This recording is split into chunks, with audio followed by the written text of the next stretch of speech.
The banditry ravaging northwest Nigeria may be more pronounced when we realize, according to the Governor of Kaduna State, Nasir El-Rufai, the financial resources available to bandits in the northwest are enough to destabilize the country. Governor El-Rufai also said the bandits are more vicious than Boko Haram terrorists. Meanwhile, residents of communities in Niger and Kebbi states continue to groan under the yoke of banditry.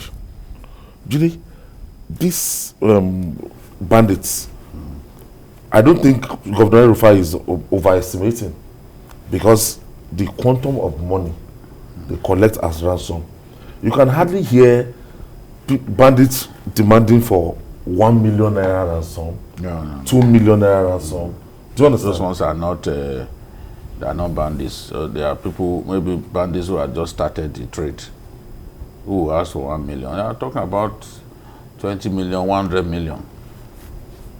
Yes. So he is aware the resources at the disposal of those guys. If a bandit could boast that he spent so much money to bring in gun trucks from Nigeria Republic. How much will you purchase a gun truck? So if that's to tell you this is not how million, much is at that. Look at some of the weapons that they parade. GPMGs, AK-49 and the rest. Anti-aircraft. Yes. If they can shoot down an Alpha jet. Flying low. Yes. If you fly low in the area, you are risking your life. Because even with an AK-47, you can bring down an aircraft that is flying low. All they need to do is find the right place to fire at, maybe where there is less thick armor, you know. Even helicopters, it's not every part of the body that has thick armor. So it's the kind of problem that we face. We need to realize it. Some of the things that we have said repeatedly here, the governor said it, said that you can only defeat these guys by conducting simultaneous operation across all the areas where we know they are, all those states. He also talked about piecemeal approach by the military. This is what we've been saying. You go after them in Zamfara today, you leave Kaduna alone. Of course, they are going to move into areas where they are sure that the military operation is not taking place. The only thing that can wipe them out is simultaneous operation. And the governor also talked about the fact that our soldiers are scared of being taken beyond, to ICC. That they probably would have felt... The generals. Yes, they don't, so they are scared of carrying it, you know.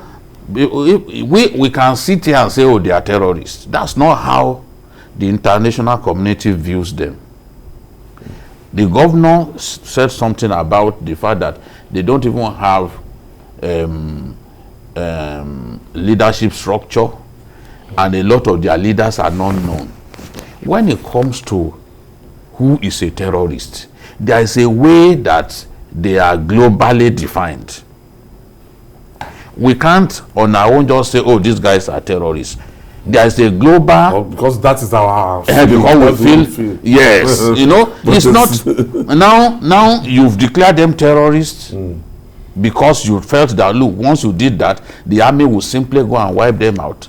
But some of the conditions that need to be present before you can deem a group a terrorist group, they are not present. Now the people should wipe them out. They are reluctant to carry that out because they feel that if they did that, that amount to genocide. Yes, that they could be in trouble. That's what the governor is saying. That the military, that they are experiencing a pushback from the military because they are conscious of the fact that if they decided to wipe these guys out the way they should, they could be in trouble. Some even stay within villages. No, people live with them. Do you understand? So that by the time you attack them, there's no how you know incur collateral damage. Serious collateral damage. They have merged with people, and people who can go to Kebbi or even Sokoto State and say, okay, this is our district head. we are appointing district head for you. Is the district head not going to be living with the people? So any military operation, you should expect that you are going to kill far too many people. Some of these things are not as easy as it seems to our people. Now we have that law. When the government said it was declaring them terrorist group, it mentioned 2 groups. We know that in the northeast, bandits have hundreds of leaders. How do you deal with that? For a terrorist group, it must have a name and then the leadership. So Boko Haram, Boko Haram, they have 2 factions, Abanawi and the Shekau faction. Even when Shekau and Abanawi are dead, the structure remains, the 2 groups remain. But you can't say the same of these guys. So you can actually have what you want and discover that you are not achieving your aim. Now you are calling them terrorists now because you think it will simply ensure that the military go and finish the job. The governor was one of those who asked that they should be called terrorists. Now listen to what he's saying, that they are experiencing a pushback from the military. They don't want to carry that out. So it's an unfortunate situation, but these guys they are smiling to the bank. What do we do? There was a time I think Jide went to, was it Zamfara, and it took him like hours to access the villagers to even talk to them.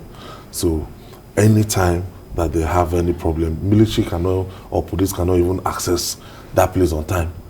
So most of these areas, there's this kind of disconnect. Governance, we don't have the presence of governance there. A lot of community in Nigeria. That's once we don't have government presence, no pipe-borne water, no motorable road, no hospital, nothing. So terrorists, these bandits will just make such areas their enclave, and the people there, they can't do anything. They are helpless. Oh yeah, we've already tagged these territories, ungoverned territories, and in the north, the landmass is something else. The guys virtually have, a blank check to roam the entire place, the northwest, most part of the northwest, and of course, increasingly they are heading, towards the central part of the north central part of the country. So many ungoverned spaces. We talked about resources, their access to resources and all that stuff. We should also remember that in these ungoverned territories where you have our brothers and our sisters living, the guys have set up their own form of governance, and they are taxing the people. So they have a near steady source of revenue. And when you have access to funds, you can literally do anything you like with it. And that is why bandits will walk across our borders, procure arms and come back and face the Nigerian state. So it's like a catch-22 situation where you are caught between the devil and the WC. But the government cannot, just raise up its hands in surrender. The military must find a clear strategy to deal with this issue. We cannot say because these people don't respect any rules of engagement and all that, and then concerns about how the world is going to treat, our military response to these bandits, then we just surrender, raise our hands in surrender. I think that the military must realize that action, has to be taken. The man who sits as the president of the country is commander-in-chief, all right? He knows how best to deal with this matter. I think Nigeria has to find the will to deal with these things, rather than say, okay, fine, if we do this, then we stand the risk of being condemned as a pariah state. I don't think, for me, that is sufficient reason, not to want to act. These guys have access to resources. They operate like terrorists. I mean, everybody is clear on that, and that is why some of us are really very worried about the ambivalence that the government seems to be exhibiting. You tell us that you know who these people are. You have 96 of them. You are putting up for something for trial and all that, and we don't see anything happening. So if you know them, why don't you name some of them who are financing these people, whether they are bandits or terrorists? What is clear is that there's so much money And then you ask yourself, so much money, at play. How is the banking system, not able to capture these things? So these gaps are things that we must deal with, whether we like it or not. The government even mentioned some bureau de change involved in some of these things. So when they pick up this money, how do they launder them? Do they keep the money in the bushes? So several questions to ask, Ayo. The Nigerian state must find a way to respond to it. The quantum of money is baffling because they don't even do bank transaction in the banks. They don't do anything. Collect cash. And some of them, they go for dollars. They collect cash and ransom. Yes, they collect cash. Even when they collect cash from you in naira terms, they go to the bureau de change and have it changed to dollars. I want to believe that some of their patrons, the big people, are even outside of our country, because it's so strange the way we are unable to deal decisively with this problem. The governor also talked about lack of intelligence and the fact that we do not have enough soldiers, we do not have enough equipment. But don't you think it's like exaggerating when Governor El-Rufai is saying that these guys are deadlier than Boko Haram? You know why I will agree with him? At this time, Boko Haram is not as deadly as it used to be. How many times do you hear reports of Boko Haram striking? I'm telling you, as someone who went to the Northeast in December, that Boko Haram is in a weakened state now. They've been denied the ability to strike at the military the way they used to do.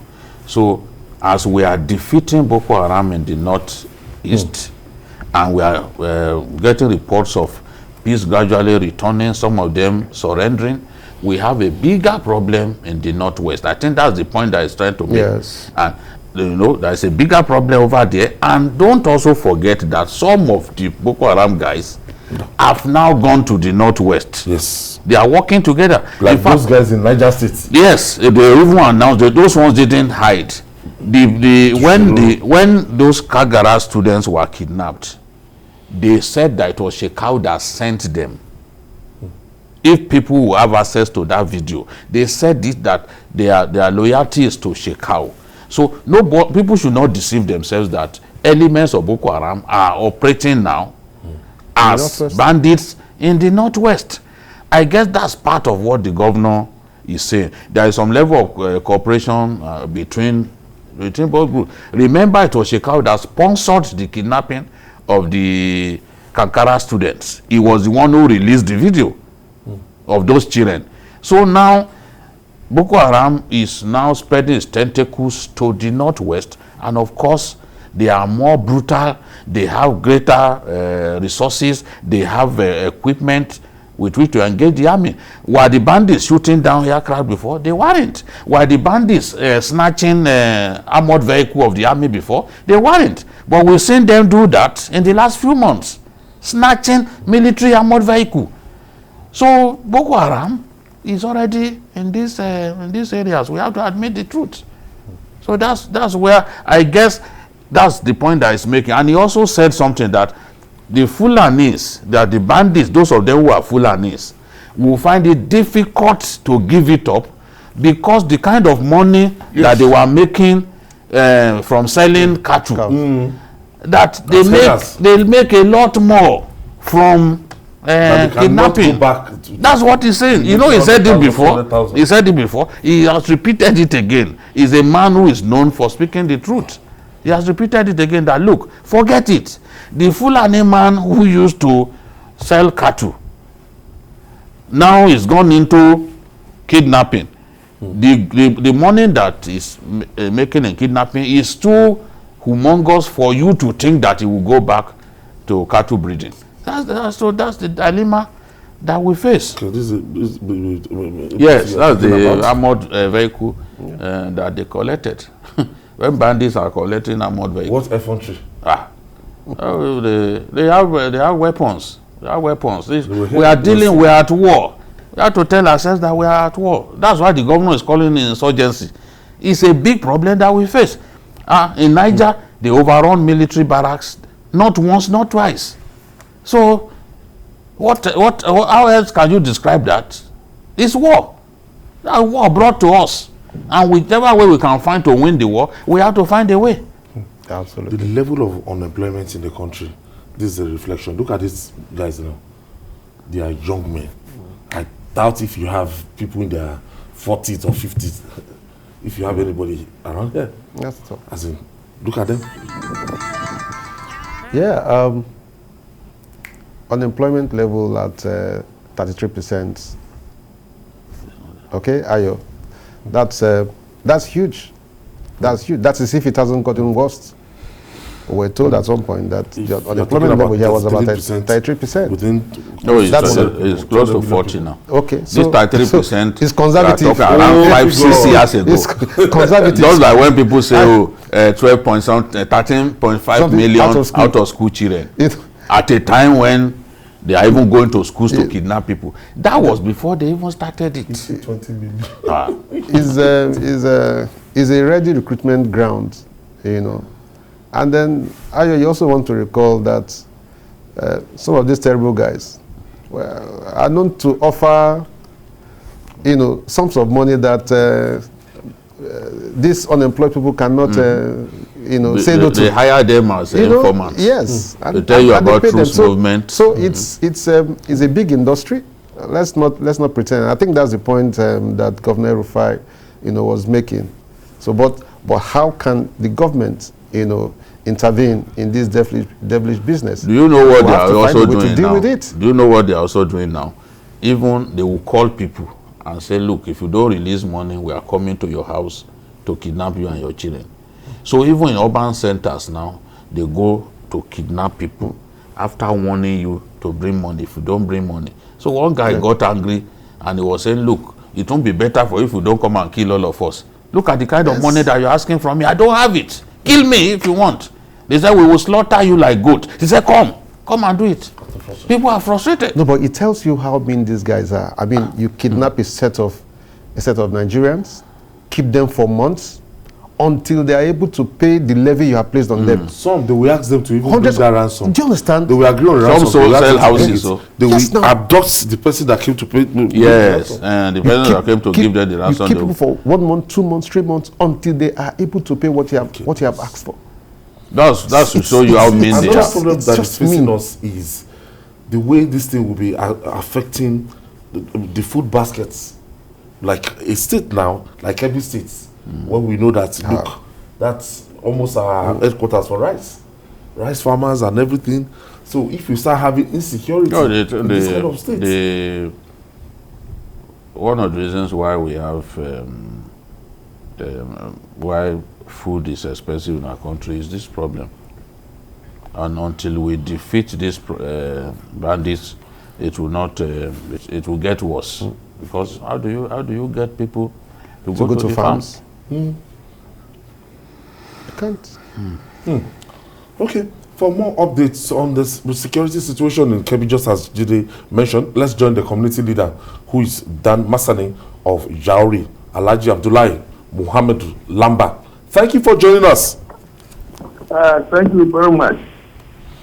Alhaji, can you tell us the situation in Kebbi State right now in terms of security and what you are experiencing with these bandits?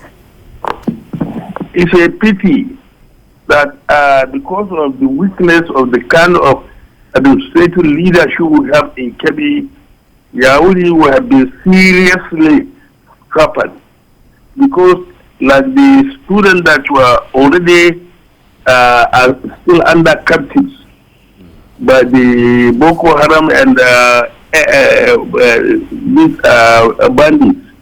They are brilliant boys, and we, since 1987, we have Yauri Emirate Development Association, which on our own, any boy or girl that has excelled in secondary school, we sponsor them to tertiary education, be it in Nigeria or beyond.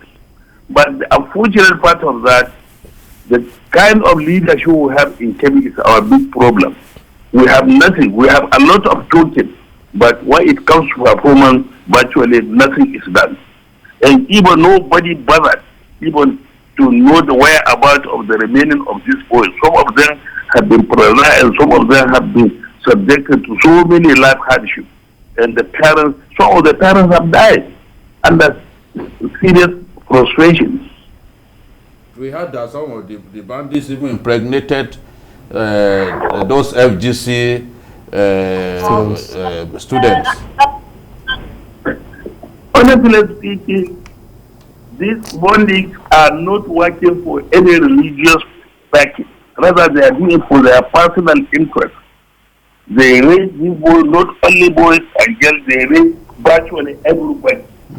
So the situation where this boy gets is unfortunate.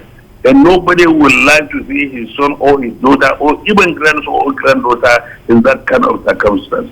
But we have no helping hand. There's a lot of talking, but we have not seen anything serious so that concern is shown over this issue. Why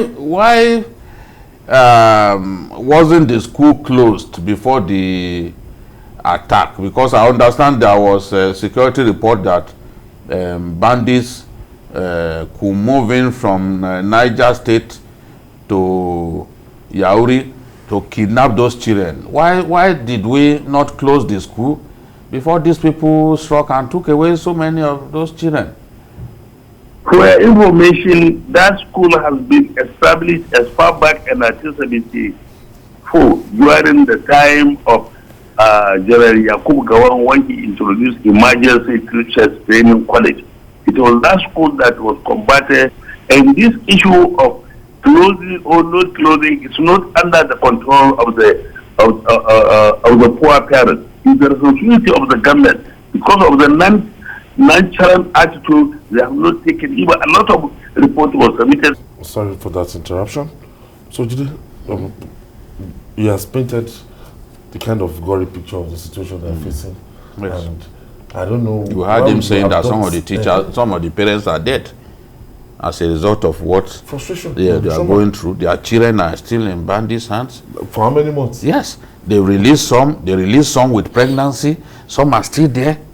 That's enough to kill a parent. That's what there are some parents who have more than 2 kids with them. So how do those parents cope? And to realize that you are even powerless, government is unable to do anything about it. Government left you to go find a way to get the children. Parents, out of desperation, they will go into the forest with money. They will go to the forest. Yeah, because you have to find the money. You have to find the money because government said, no, we are not negotiating with bandits. I've always said, look, I do not encourage negotiation with bandits, but you must do your best to bring those children out of the captivity. If you can't bring them out, then you have failed. It's as simple as that. No one is saying you must negotiate, because we know that the more we negotiate, the more we are helping them to make money and all that. But what is the alternative?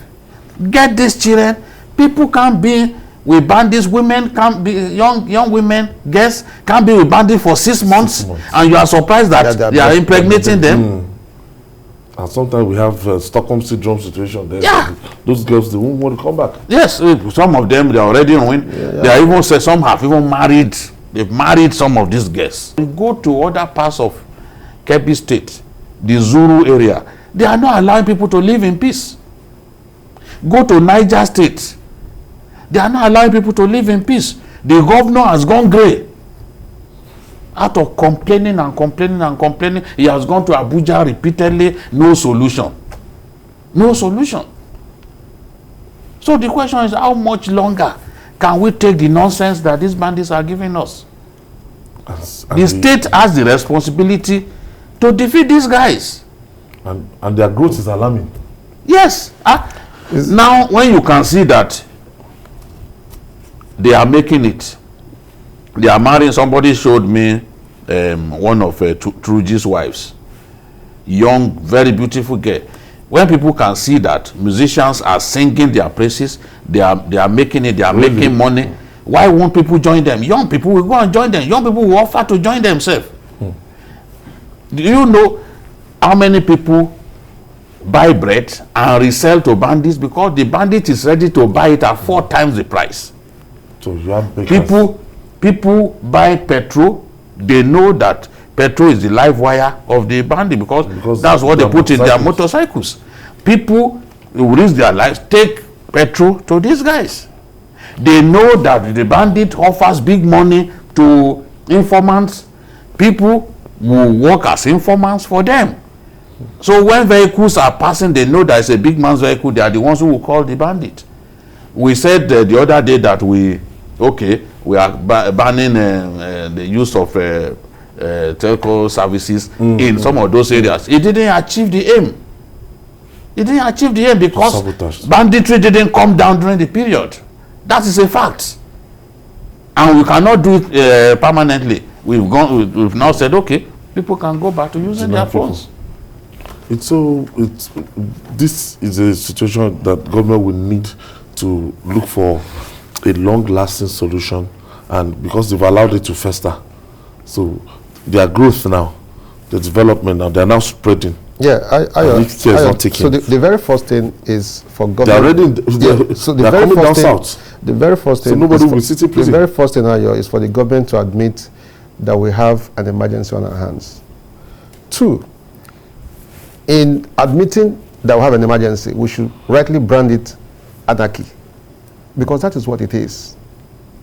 Now we can play the ostrich and make the world believe that it is not so bad, but it's terribly bad what we have. Often I've come here to talk about how quickly some states in the country are descending into what some of us call a failed state. Nigeria may not be a failed state, but what is playing out in some states in the northwest especially. Let me quickly take this caller. Okay. Mohammed is calling from Mokwa in Niger State. Thank you for joining us, Mohammed. Okay, good afternoon. Good afternoon, Mohammed. Okay, Mr. Gide, it's a pleasure being online with you guys this afternoon. I'm really happy. This is my first time. You're welcome, Mohammed. Thanks for... Oh, okay, my contribution is this. I'm calling from Mokwa in Niger State. How is that area? Do the bandits harass people? Yes, presently as you are in the studio now, bandits are riding around Lavo local government in Niger State. Wow. They're operating? Yes, right now, as I'm speaking with you, they are operating in Niger State, in Lavo local government, around Damba area. There's a village called Damba, and some other villages around there. People, families are running away, leaving the old people and women and children. How is the Kontagura area now? Because we hear that they're operating in that area frequently. I think it is from Kontagura area that those bandits are moving downward towards the Ninke Azi. So the problem you have is not even Shiroro alone. There are other local governments in Niger where these boys are running rampant. Yes, it's not only Shiroro. As I'm speaking with you right now, Lagun local government has been invaded by these bandits. In fact, as of yesterday, they killed about 3 vigilantes, members of the vigilante group from a village called Damba area in Lagun in Niger State.